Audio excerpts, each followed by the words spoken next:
Paris under the great leadership of Tony Estanguet and perfectly assisted by Etienne Taubois and their entire team.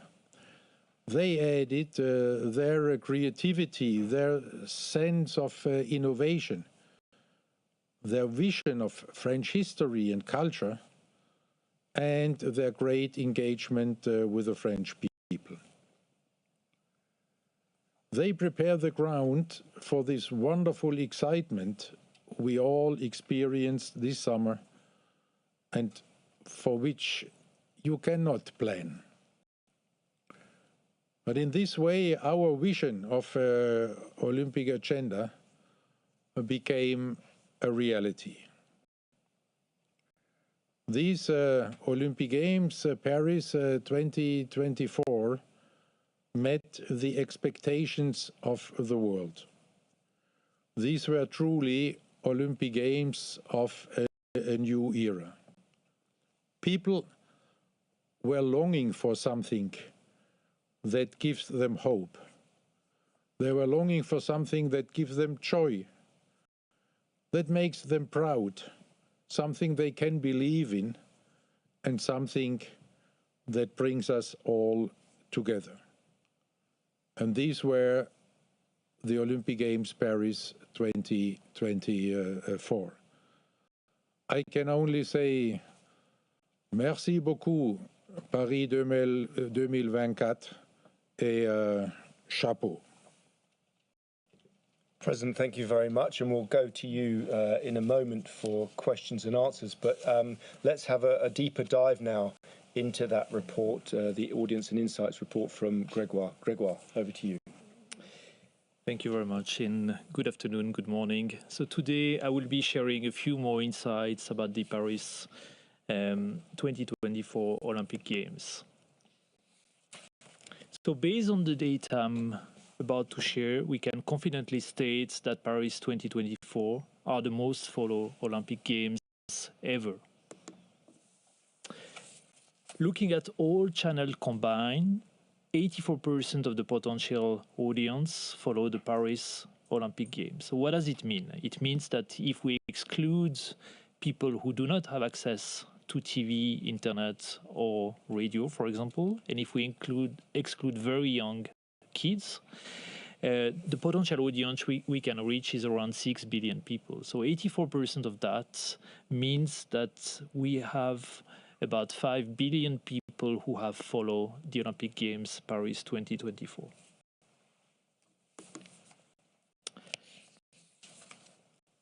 Our media right holders delivered very strong results. As mentioned before, a total of 28.7 billion hours of broadcaster coverage were consumed, an increase of 25% compared to the previous games. And in average, each viewers watch 9 hours of coverage, which is 1.5 hours or 20% more than Tokyo 2020. Digital channels played a very important role in driving the massive following for Paris 2024. So on social media, Paris saw 3.9x, so 3.9 times more engagements than Tokyo. And this translated into 412 billion engagements from the 270 million posts that we could identify on social media. So to put that into perspective, it's as if every social media user worldwide would engage over 100 times with Olympic-related posts during Paris 2024.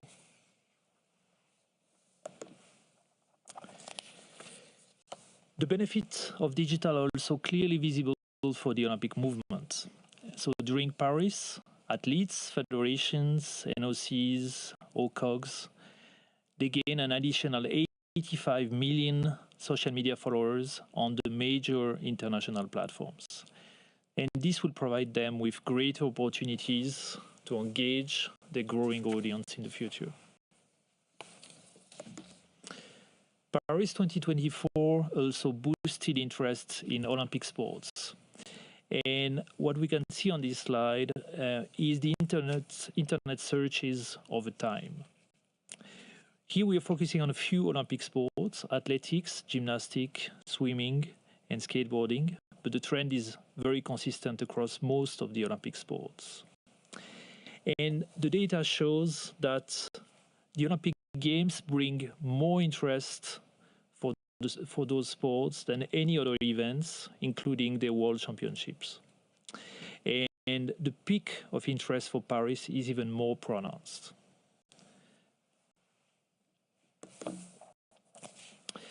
Moving to athletes and looking at the feedback we have gathered during the games and after the games from the athletes, the top motivational driver for participating in the Olympic Games remain competing at the biggest sport events, with 91% of the athletes rating it as important.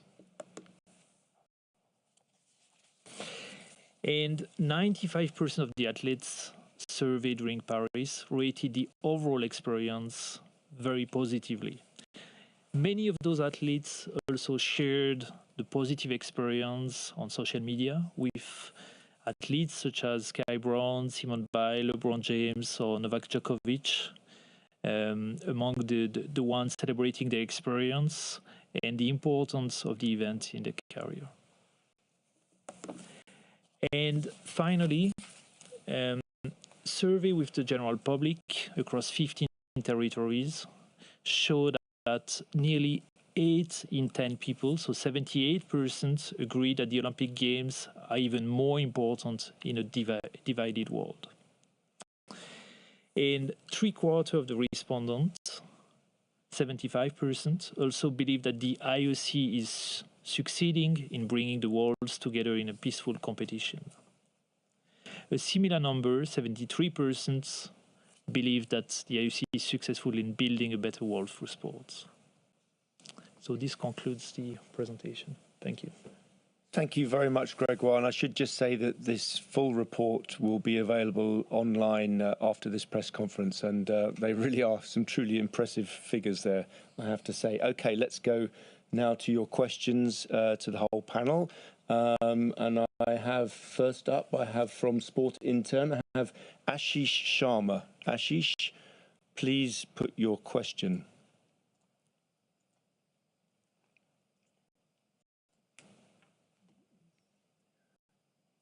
Yeah.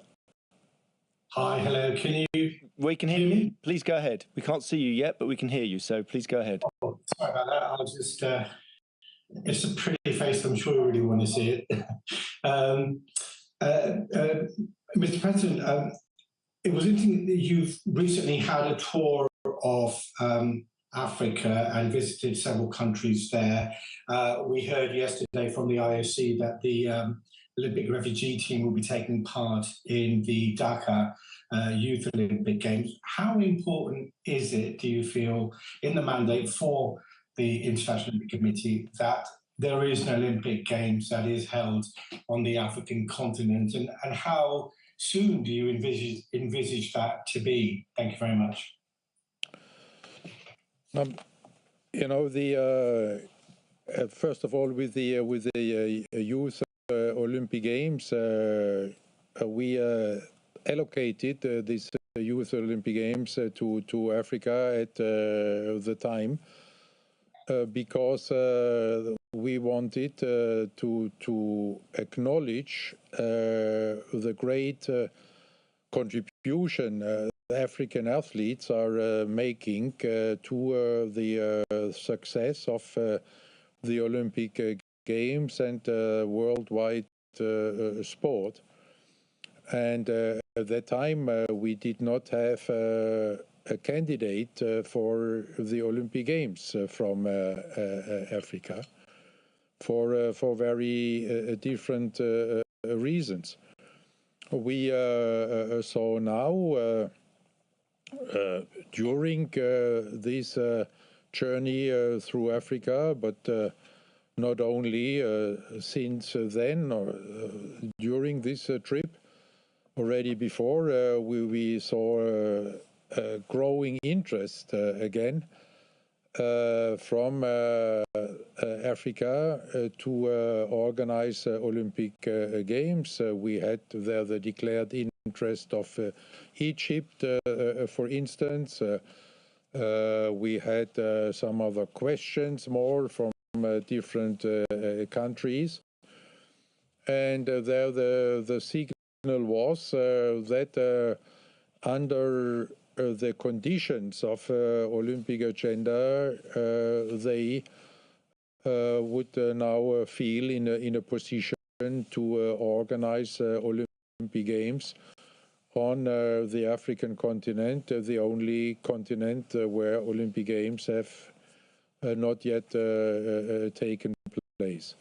Of course, we have noted this with appreciation, as we appreciate every interest in hosting the games, and are excited about the two-digit number of interested parties we have across 4 continents.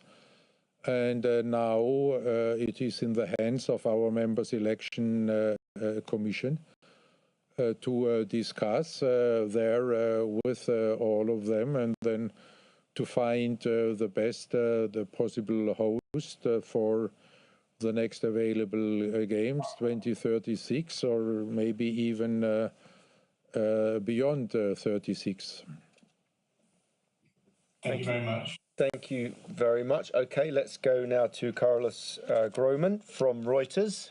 Carlos, your question. Yes, please. thank you very much. Away you Thank go. you very much, Mike. Thank you, Mr. President. A question regarding the schedule for the election, and whether you feel up to now, in the first few months of campaigning, that every candidate in the presidential election and the members of the IOC have played according to rules up to now. And another question, if I may, on the turmoil in the International Fencing Federation, whether that was at all discussed during the EB the last 2 days. Thank you. No, thank you. With regard to the first the question, we had there. This is in the hands of the Ethics Commission, and I was and our Chief Ethics and Compliance Officer, and so far I have not received any information about any infringement on the rules. I can only maybe say, in the Executive Board, in this meeting, there are 3 candidates sitting in the Executive Board, and we had there a very cooperative, a very friendly Executive Board meeting. If you would not have known that there is a presidential campaign underway, you would not have noticed. With regard to the fencing federation, this was a democratic election with a significant majority, and we have been informed this morning that Mr. Usmanov took the same steps to protect the International Federation as he has taken before on the governance side. Thank you, Carlos. Thank you very much. Let's go to Japan and Wakako Yuki from Yomiuri Shimbun. Wakako, good late evening to you there, or early morning probably. No, it is still before midnight. Thank you for the opportunity, President. One question and one actually your thoughts, if I may. Boxing, Asian federations are divided into 2, and still the move is rather slow going to the banner called World Boxing. Many are hesitant. Is it something that you were concerned? Does it pose serious threat to the re-inclusion of boxing in the Los Angeles program? And second part, if I may, you've been quite active after Paris, with the Paris success, then African nations, then of course Esports as well. It seems that you are trying to lay some foundation for the future. If there is a new president who would asking you together with the members to remain contributing to the Olympic movement, would your passion allows it for you to continue in one way or other? Thank you. Well, thank you. With regard to the first question, you know, this is in the hands of the national boxing federations, whether they want their athletes to give an opportunity to win Olympic medals or not. It's very easy, and there we see there are some moves with a number of federations. We are watching this, and when the time comes, then we have to make, like for any recognition or provisional recognition of any international federation, we have to make an assessment whether there is a federation, and in this moment it looks like that the only who could it be is World Boxing, whether they are meeting the criteria which we have for such situations, and there to be also very clear, it cannot be IBA. This story is over for all the reasons, the governance, ethical reasons you know. With regard to your second question, I have nothing to add to what I said there in Paris. If my successor wants to have my advice, I am always ready and happy. If the successor does not want to have my advice, I will not impose it. Thank you very much. We'll carry on our tour of the world. We'll head to Australia. Tracy Holmes is there, hopefully. Tracy? Yep. Thank you, Mark. Thanks. My question is to the President. President Bach, you've overseen the International Olympic Committee with a whole heap of challenges during your time, with COVID, numerous wars, sagas with Russia, the Taliban taking over Afghanistan, and women being banned from sport. You know them well. I just wonder whether you could give us some reflections, please, on whether the job of being IOC President is as you expected, if not, how so? And what do you believe your legacy will be and the challenges going forward? You know, when you're a candidate there for IOC President, you're not a candidate because you want to be president. You're a candidate because you have a vision for the future of the Olympic movement, because you have ideas, you have a project for which you look then for support in the membership. And there I was very lucky that at the beginning of my presidency I could concentrate in conceiving this vision based on my election platform, and to conceive Olympic Agenda 2020. And so now this is why you see me very, very happy. In some respect, maybe also relieved that we could overcome all these many challenges, and that with Paris 2024 Olympic agenda is not a vision anymore; it's a reality, and that this reality has met, as we could see there, from these polls, the expectations of the world to unite the world in a peaceful competition. And at such moments, it does not make great sense to come back to every obstacle over all the time. You cannot expect 12 years of presidency being a honeymoon. So therefore, you see me happy, and for not to say very happy.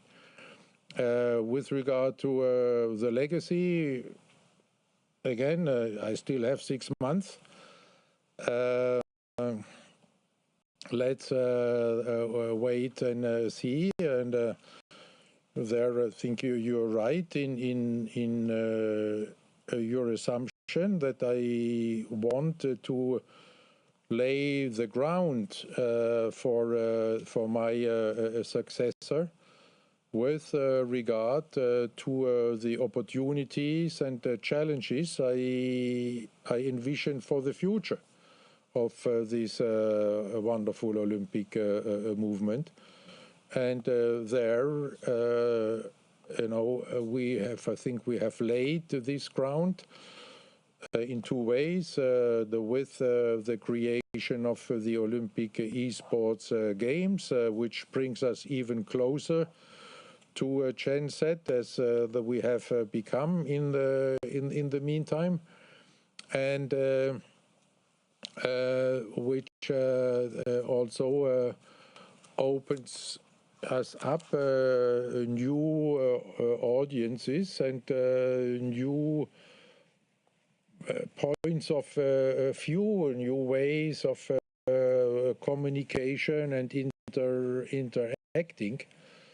And I think that even more important is that we have there at the beginning of this year published the Olympic AI agenda by establishing clear principles on how we can see that AI can benefit the sport and how we can mitigate the risks.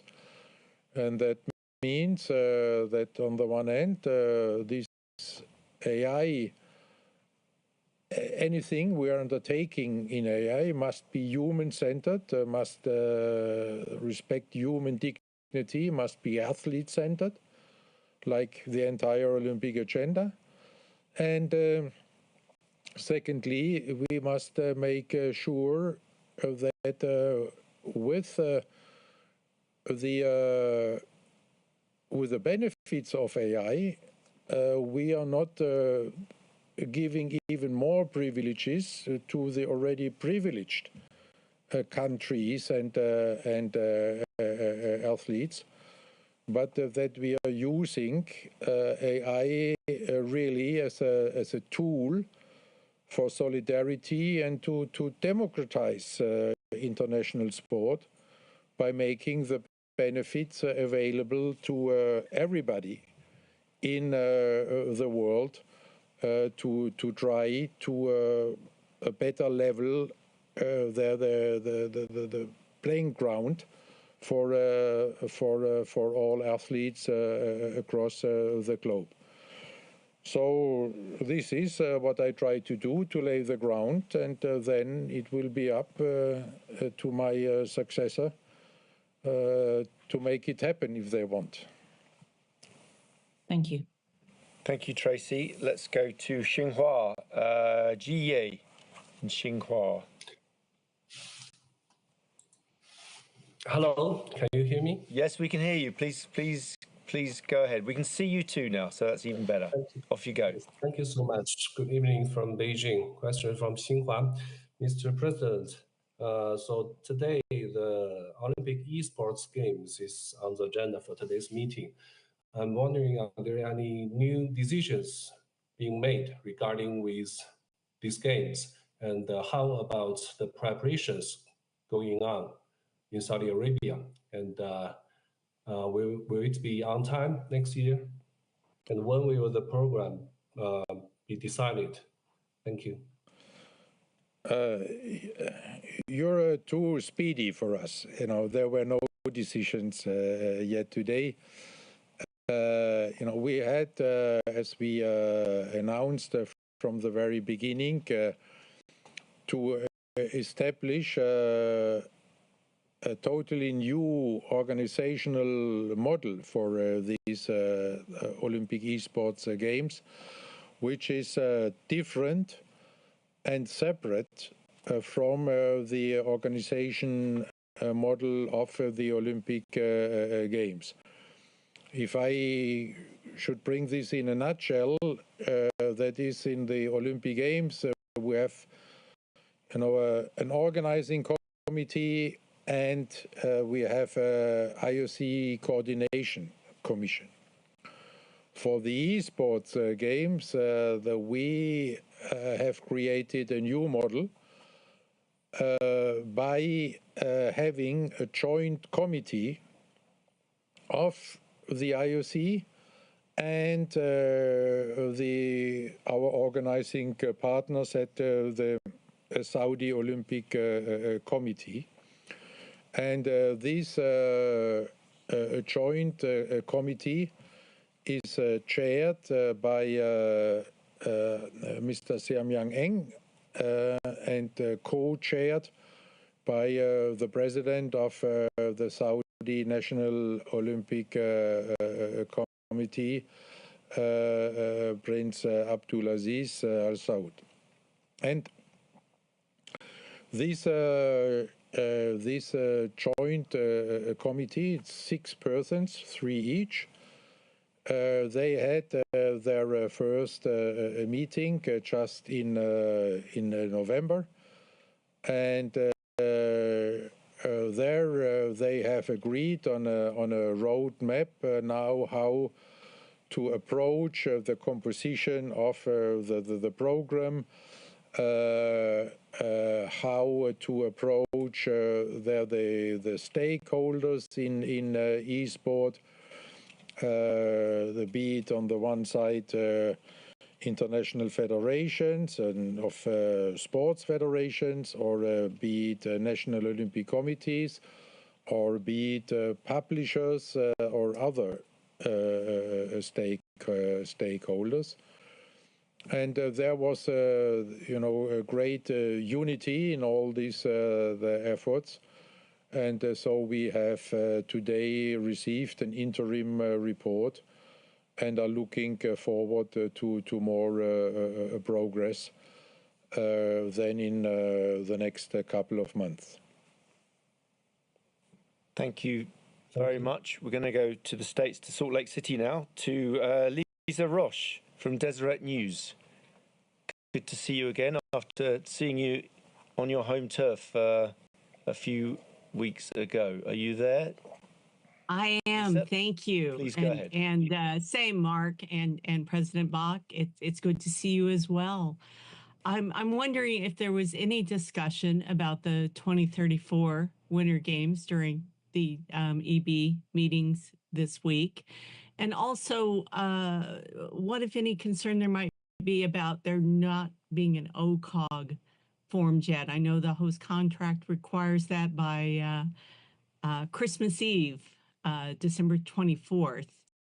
And we're still waiting to hear what that's going to look like here in Salt Lake. Does that, I know we're very, very far out, but does that cause any concern?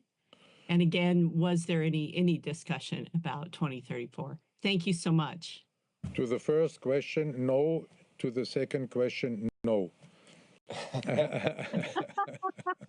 Perhaps you could elaborate, President. There was neither a discussion nor are there concerns.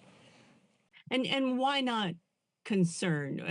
We're 19 days away from a deadline for an organizing committee. We are 9 years away from, no, how many? 10 years away, you know. From these games. If there I would start to be concerned about an organizing committee maybe formed a month later than the 7 months. I would not come to address any other issues.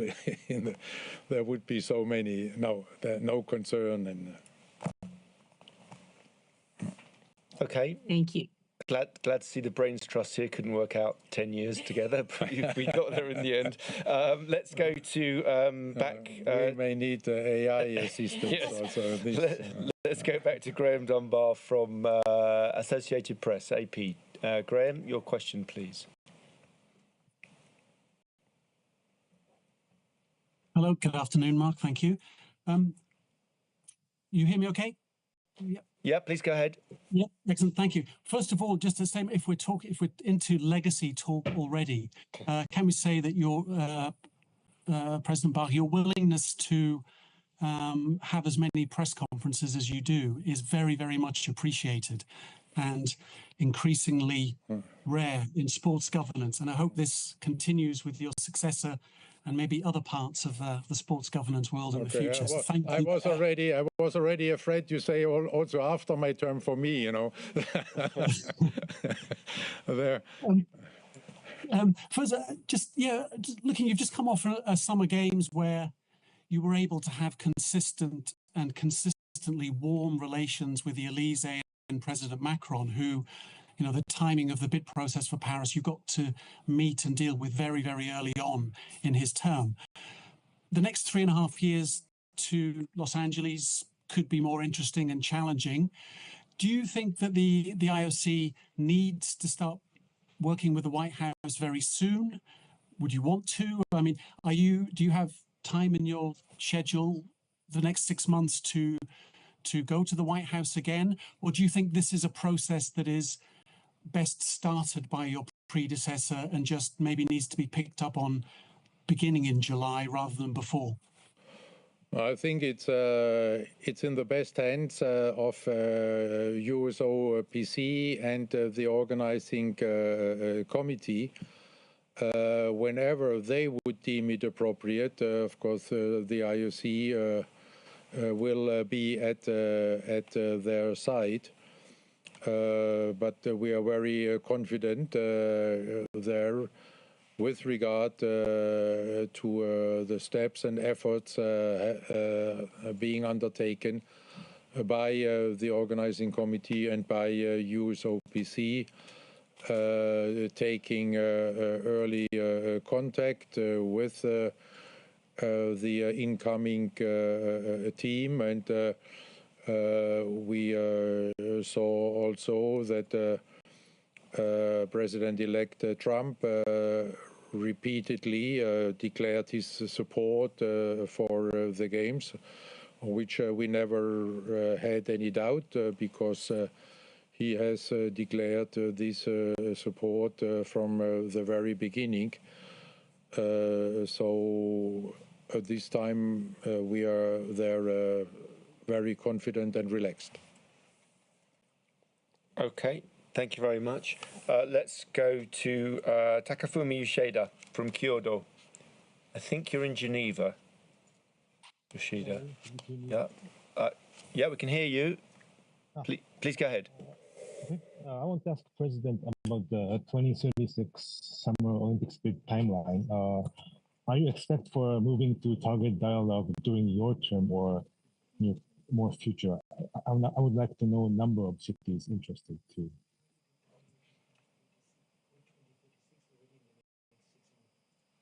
No.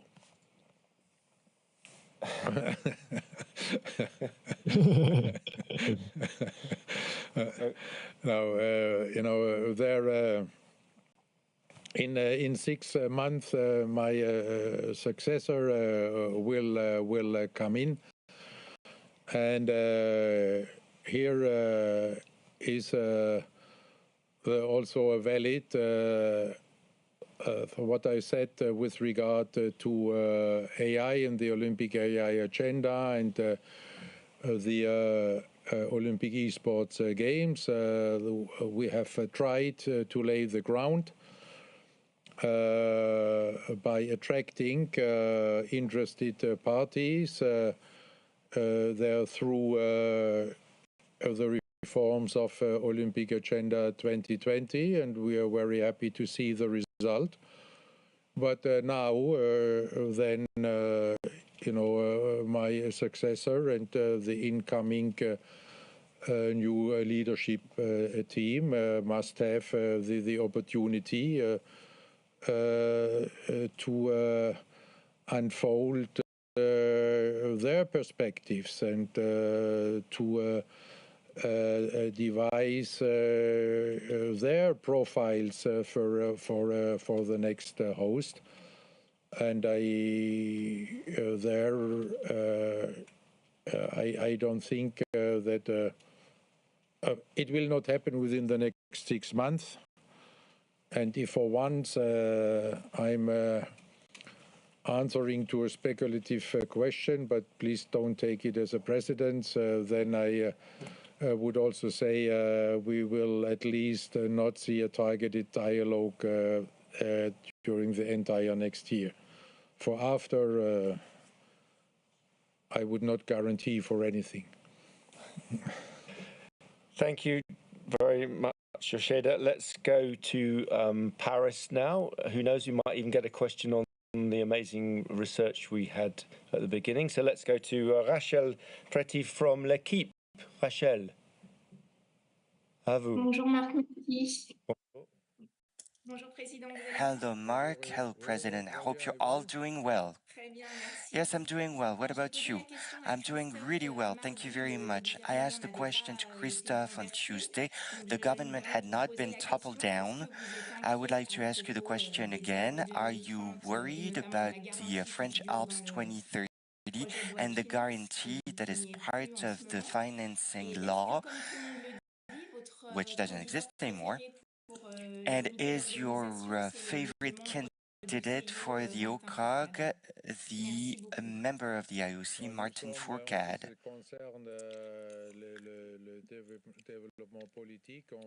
Regarding the political turmoil in France, we are obviously talking to the regions, to the IOC and the committees in this regard,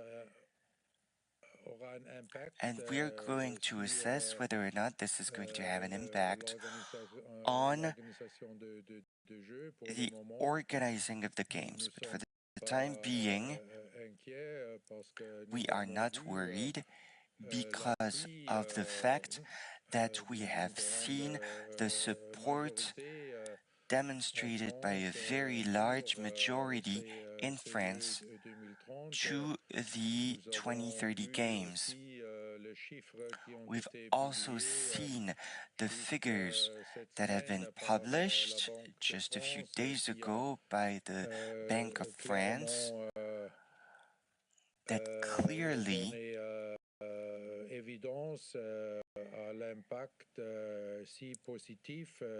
gave proof to the positive tax and economic impact of the Paris 2024 Olympics.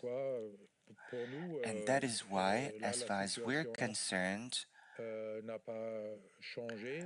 the current situation has not changed, even though we are monitoring it very closely. And what about for Martin? You know, that is now part of, that is now in the hands of the stakeholders.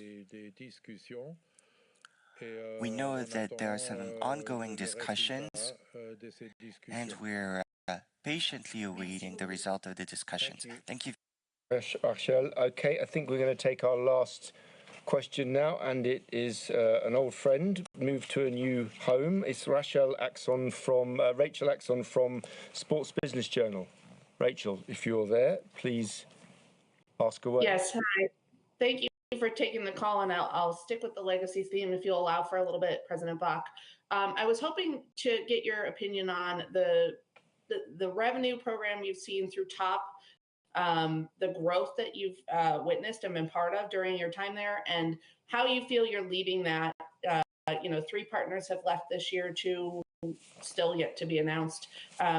How has that grown, and what are you handing off to your successor in that program? Well, we had just during this executive board meeting again a very positive outlook on our commercial programs.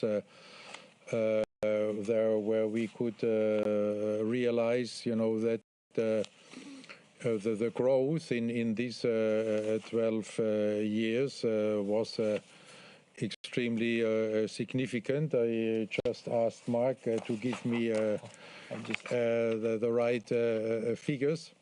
They're coming. But I can tell you,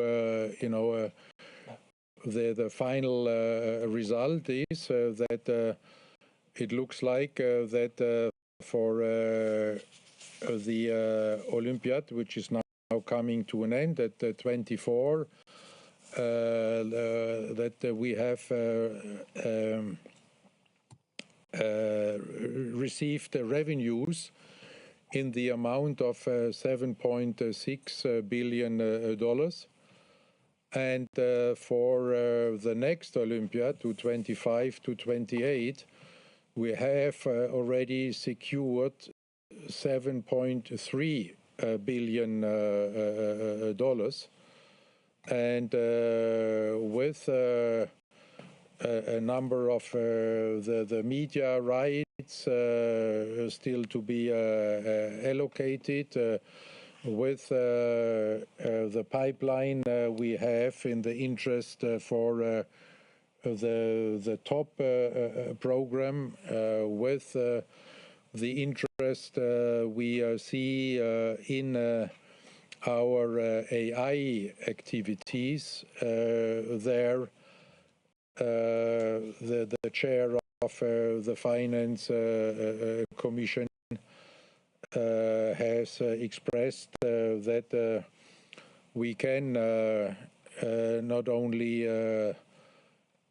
count with maintaining the present level, but that we will have further growth of our commercial programs, and with this further growth, there also of our redistribution of the money with our solidarity efforts, which stands at this Olympiad again at $4.7 million per day, 365.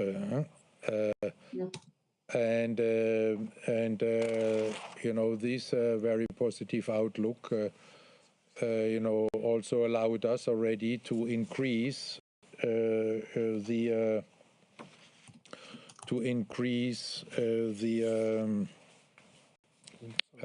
solidarity budget by 10%. To $650 million US dollars. And here I'm getting the overall increase since 2013 until 2024. This is 45%. Right. Rachel, sorry, yes, President. If you allow me, that we are pretty proud of this, because if you look at the worldwide economic situation. If you look at the challenges, other international organizations and humanitarian organizations who have, to release the people, who have to significantly reduce their budget, who have until now in December only secured very small percentages of their budget for next year, then I think we have all reasons to be grateful to our commercial partners and good reasons to be proud of this growth and this stability and the continued growth. Thank you, President. Rachel, we covered extensively the figures, so there should be some more figures from the press conference on Tuesday, but we're also putting out a press release later with the figures, just in case you didn't catch them all. So we will make sure that gets to you. That brings us neatly to an end. Thank you very much to everyone. For those of you who managed to avoid asking us any questions about the report, the full report will be on audiences and opinions will be on the website. And actually, I assure you, I've been around a long time, but I found it pretty impressive. So please do take a look. But I'd like to thank Gregoire for joining us, and thank you for the presentation. Thank you to Christophe, and thank you to the President. Thank you very much to all of you, and I wish you a very nice and relaxing holiday seasons, and for the ones among you who are celebrating Christmas like I do, Merry Christmas and very happy New Year, the first year of a new very promising Olympiad. All the very best. Thank you.